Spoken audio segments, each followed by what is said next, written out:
Welcome into A to Z Sports Prime Time on a Wednesday night. Hope everybody's having a great evening so far. Lovely to see you guys, have you guys in for another show. We are going to talk about the Titans and the idea of tanking and how realistic that is for them from the new management structure's worldview. Rand Carthon, to be specific. He and Mike Vrabel were on my radio show today.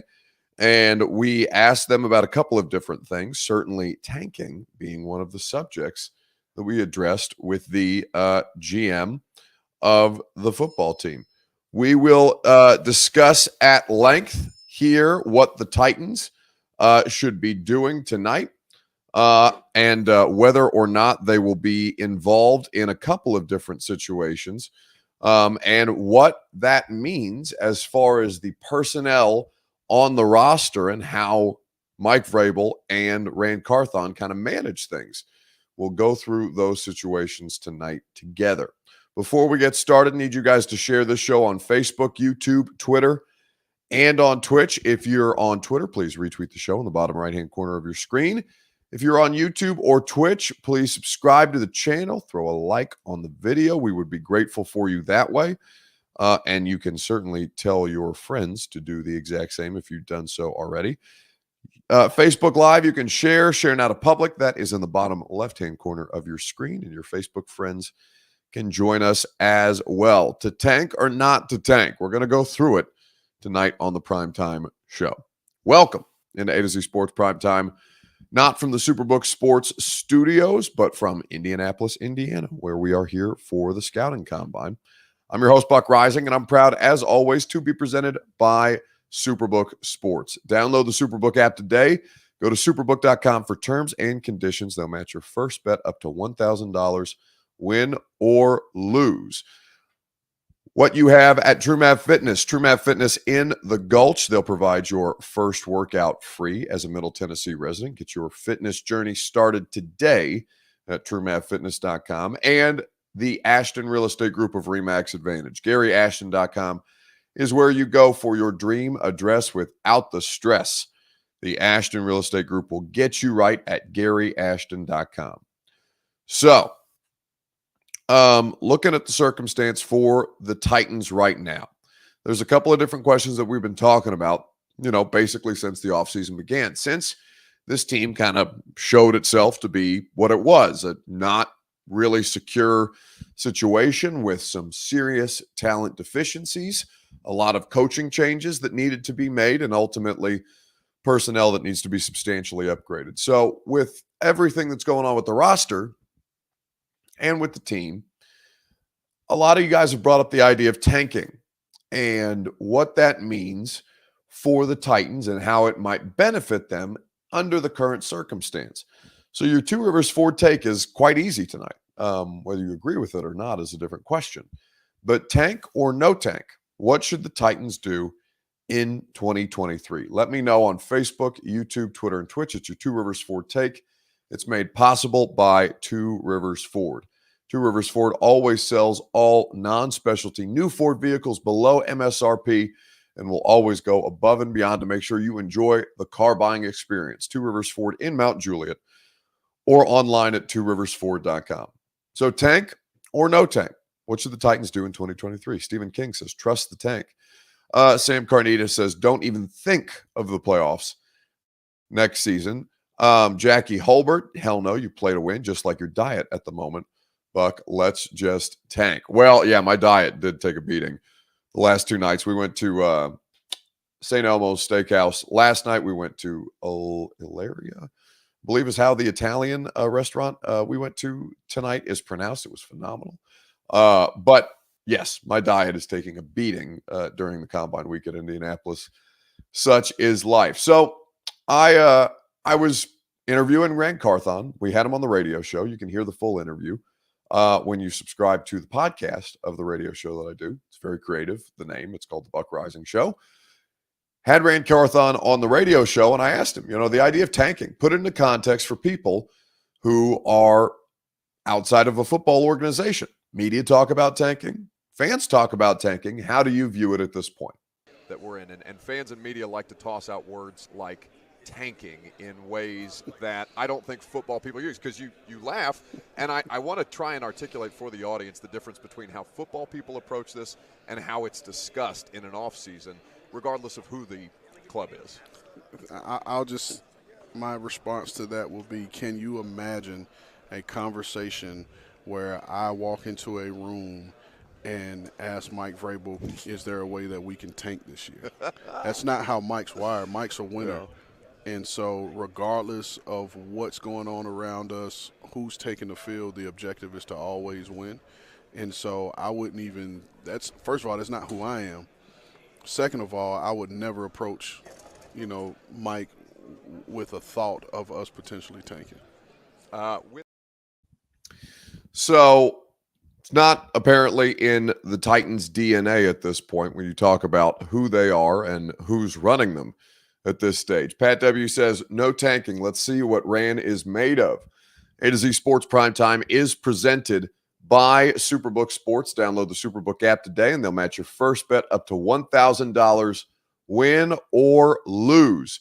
The Superbook app is where you go to get the best odds boost and promo bets around. Superbook will match your first bet up to $1,000, as I mentioned, and they will always give you the best odds and promotions on your favorite major sports. They've even got a Tennessee tab as a Tennessee resident for you to wager on all your favorite local teams. So download the Superbook Sports app. Go to superbook.com for terms and conditions. Gambling problem, call the Tennessee Red Line, 1-800-889-9789.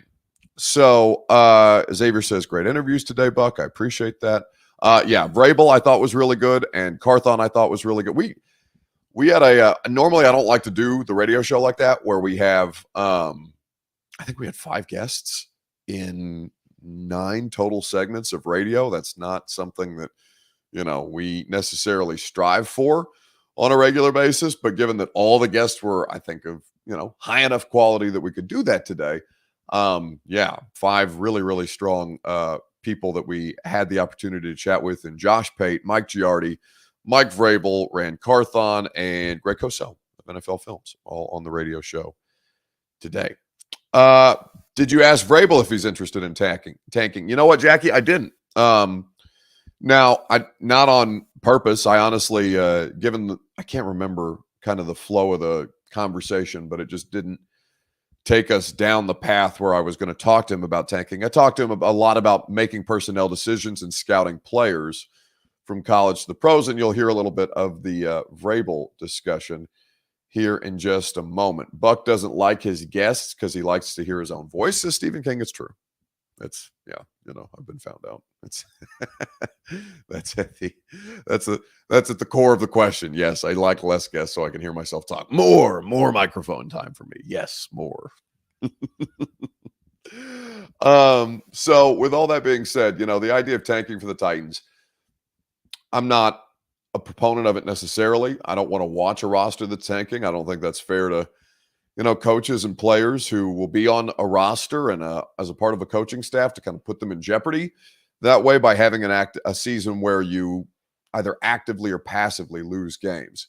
So I am in the camp of no tank, but I think the strategy that they use moving forward can tell us a lot about how they view the roster at this point. I mean, there's no disputing that the way that the NFL's draft order process is set up, it incentivizes tanking. Like the Dolphins getting a bunch of fines for the way that they handled the Brian Flores situation. And in fact, the Brian Flores situation being confirmed to an extent with some, I think, news coming out today about the lawsuit that he had filed moving forward in a substantial way. I saw that on the television while we were eating dinner, and I wasn't able to hear the update on that. That was earlier. Flores can take claims to court, was what came down at about 2:50 local time. Judge rules Brian Flores can press discrimination case versus the NFL and 3 teams in court after league asked for arbitration. So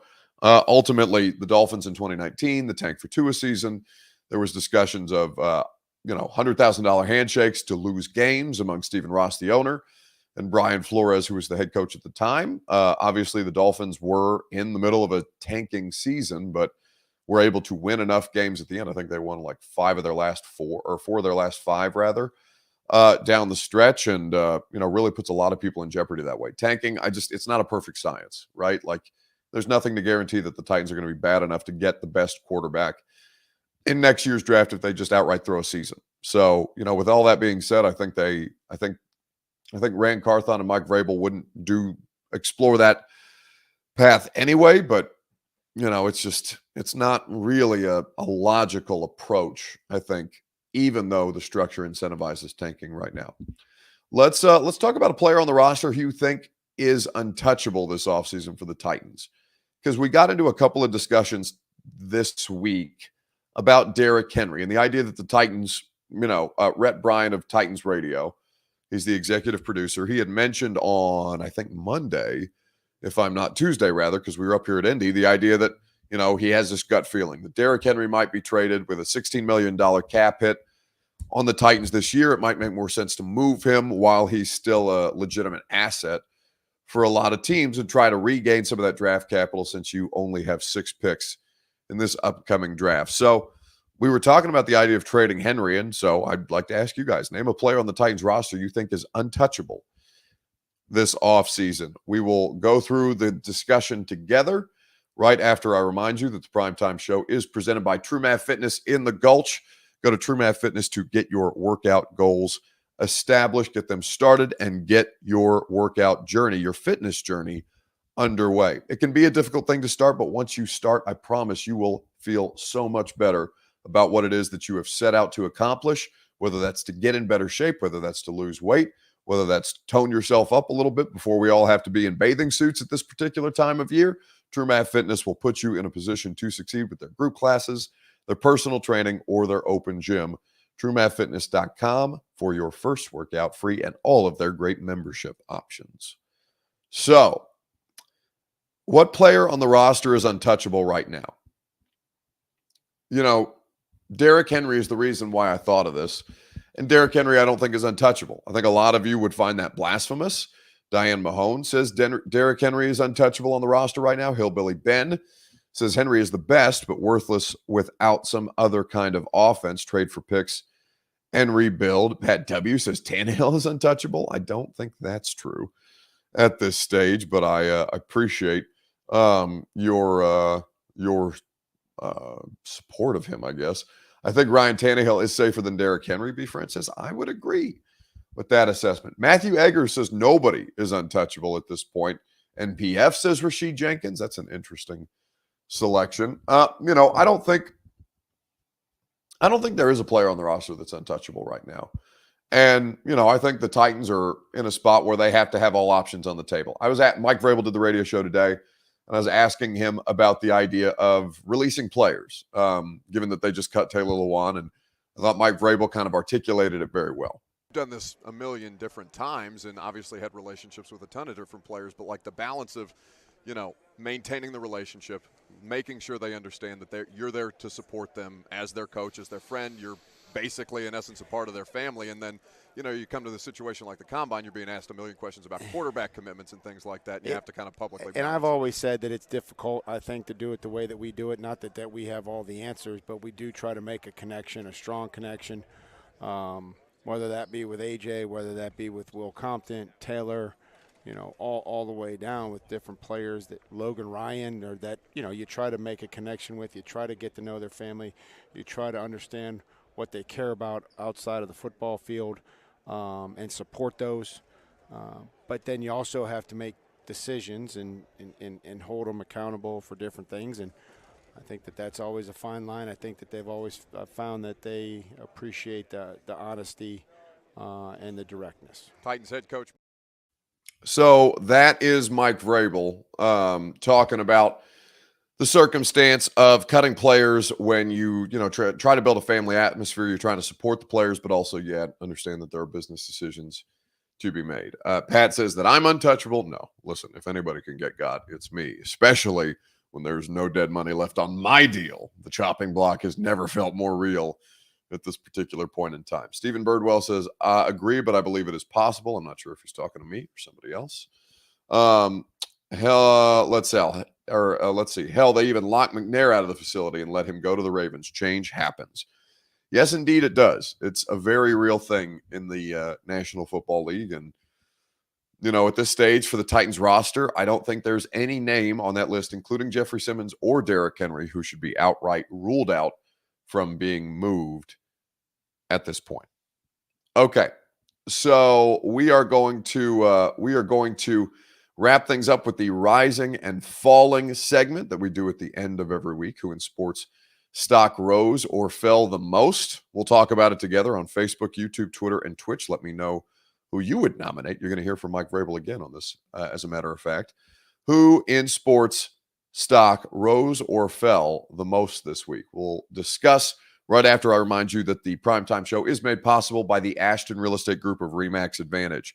GaryAshton.com is where you go for your dream address without the stress. The Ashton team will put you in position to succeed with that intel edge you need to sell your home without any showings or staging, to find your next home while you sell your current one in this red-hot Nashville real estate market, to win the buyer battle, and to cash in on your home equity right now. GaryAshton.com is the team that your favorite teams trust, so make sure you get the intel edge you need to succeed. Okay, so whose stock rose and whose stock fell the most in sports this week? Let's see. The Georgia defensive lineman, I hope he falls to 11, says Stephen Birdwell. Well, that's a very optimistic way to look at a very terrible situation for a player who is now being charged with misdemeanors at this point around 2 deaths that he was apparently on the scene for as a part of a racing situation. I don't necessarily know that I would be as gung-ho as Steven is to get Jalen Carter in the building, but, whatever makes you happy at this point. With Jalen Carter getting arrested, that's going to shake up the draft. I love that that's the way that everybody is looking at this, as a draft experiment as opposed to a situation for, the legal process. But yes, there will be some ripple effect on the NFL draft. You are accurate in saying so. I think that the person whose stock rose the most is me. And I think the person whose stock fell the most is radio producer Lucas, because Mike Vrabel called him out about being my personal assistant. I asked at my own table about this. Mike Vrabel. Lucas, where's Lucas from? Well, Lucas is from Nashville, but went to high school in Alabama. Yeah. That's right. I've been listening to him talk all day. Kirby, nobody can hear what you're saying in the middle. He's been listening to you talk all day. Wouldn't you look like that if you had to listen to me? That's why I'm getting up and leaving. All right. He doesn't have that luxury. He works for you. Is that your stretch? It is my stretch.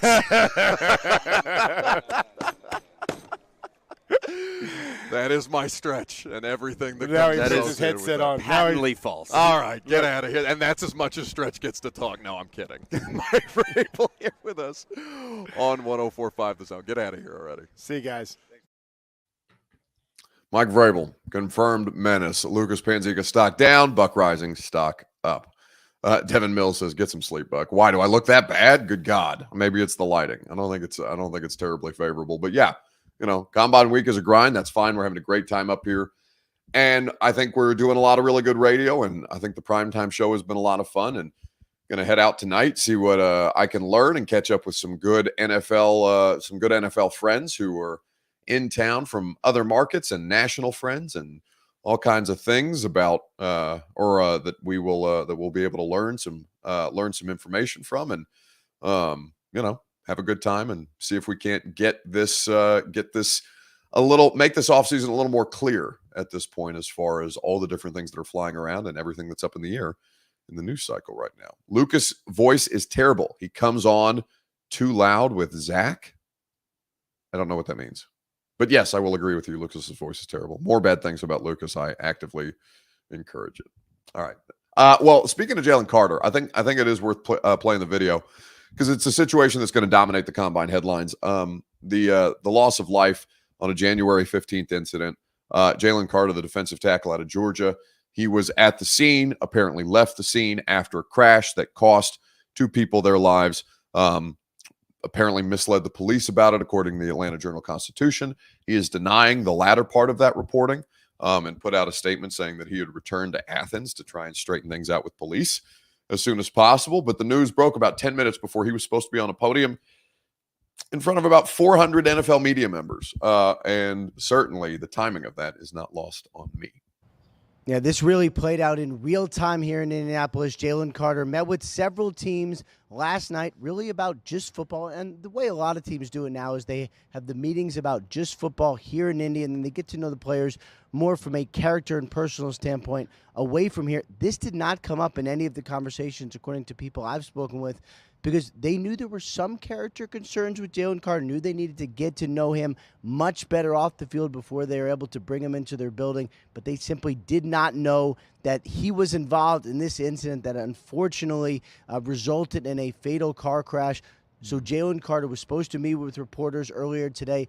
Did not happen. A combine official said he was still doing his medical. Regardless, he did not do interviews with reporters, and he put out a statement earlier today saying that he was received a phone call from police, which is how he first learned of his involvement. He said in his mind there is no question that he'll be fully exonerated when the facts will known. When the facts are known, and that he will be returning to Athens to address these charges. So Jalen Carter, one of the top picks of this draft, no longer in Indianapolis. It's a really serious situation. And, you know, how far does he fall, you think? I mean, I have no idea, man. I don't know if, like, these are charges, and it has the potential to get worse. I think the thing that matters the least right now is the damn NFL draft. This man is about to undergo some serious scrutiny. So, yeah, we will see. Anyway, that's going to do it for us tonight. Sports media will rush to defend him, says MK Zipper Club. Okay. Sports media will rush to defend who? Jalen Carter?